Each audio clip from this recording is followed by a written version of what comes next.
In the ancient lands between the Tigris and Euphrates, a name echoes through the mists of time: Gilgamesh. A man, or perhaps more than a man.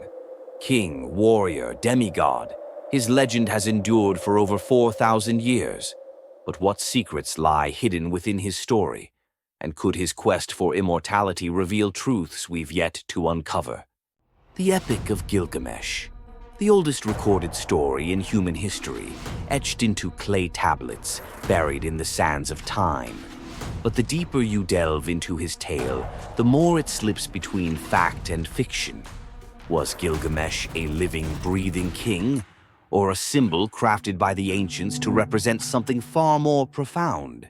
Historians believe Gilgamesh ruled the city of Uruk in Mesopotamia, what we know today as Iraq, around 2800 BC.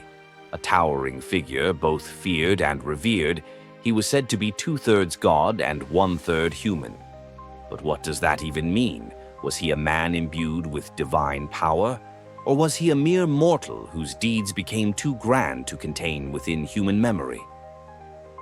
In the ancient world, Gilgamesh was described as unmatched in strength, beauty, and intelligence. He constructed the massive walls of Uruk, a city so powerful it rivaled the gods. Yet, within him, there was a darkness. The tablets tell us that despite his greatness, Gilgamesh was consumed by arrogance. A tyrant who ruled with an iron fist, his people lived in fear of his strength. And then came Enkidu, a man raised by wild beasts, created by the gods to challenge Gilgamesh's unchecked power. Their clash was legendary, but from this confrontation grew an unexpected bond, a friendship so deep it would alter the fate of both men forever. But fate has its own designs. Together they faced monstrous creatures, beasts sent from the heavens to punish mankind. They defied the gods, carving their names into legend. Yet no one, not even kings and demigods, can escape the cruel hand of destiny. When Enkidu fell, Gilgamesh's world crumbled. His closest friend, his brother in arms, was dead. This was the first time the great king faced a power he couldn't defeat: death. It haunted him, haunted his every step. Unable to bear the thought of his own mortality, Gilgamesh set out on a journey that would take him to the ends of the earth. He sought the secret of eternal life, hoping to escape the fate that awaited all men.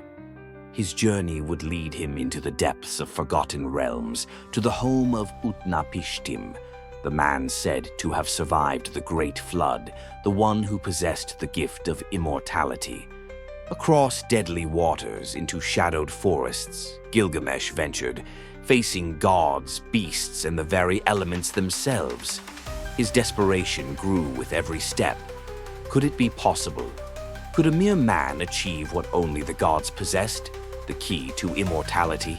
When Gilgamesh finally reached Utnapishtim, the survivor of the Great Flood, he was faced with the ultimate truth. Immortality was not meant for men. Utnapishtim shared the wisdom of the ages, but it was not what Gilgamesh had hoped for. His journey had been in vain. In one final twist of fate, even the magical plant that promised renewed youth was stolen by a serpent, slipping away like the fleeting nature of life itself. Gilgamesh had come full circle, realizing that death was inevitable. And yet, Gilgamesh had gained something far more valuable than eternal life. He returned to Uruk, a changed man, no longer driven by arrogance or fear, but by a deeper understanding of what it means to be human. His legacy would not be written in immortality, but in the memory of his deeds and the walls he built. But the question remains: who was Gilgamesh? Was he a flesh and blood king, ruling over one of the greatest cities of the ancient world? Or a myth born from the dreams and fears of a civilization grappling with its own mortality? The truth is as elusive as the sands of time, and perhaps that's the way it was always meant to be. The mystery of Gilgamesh endures. His story transcends time, crossing the boundaries between myth and reality. And somewhere in the echoes of history, the legend lives on, immortal after all. Thanks so much for watching. If you enjoyed this video, please give it a thumbs up and hit that subscribe button. It really helps us out and ensures you won't miss any of our future content.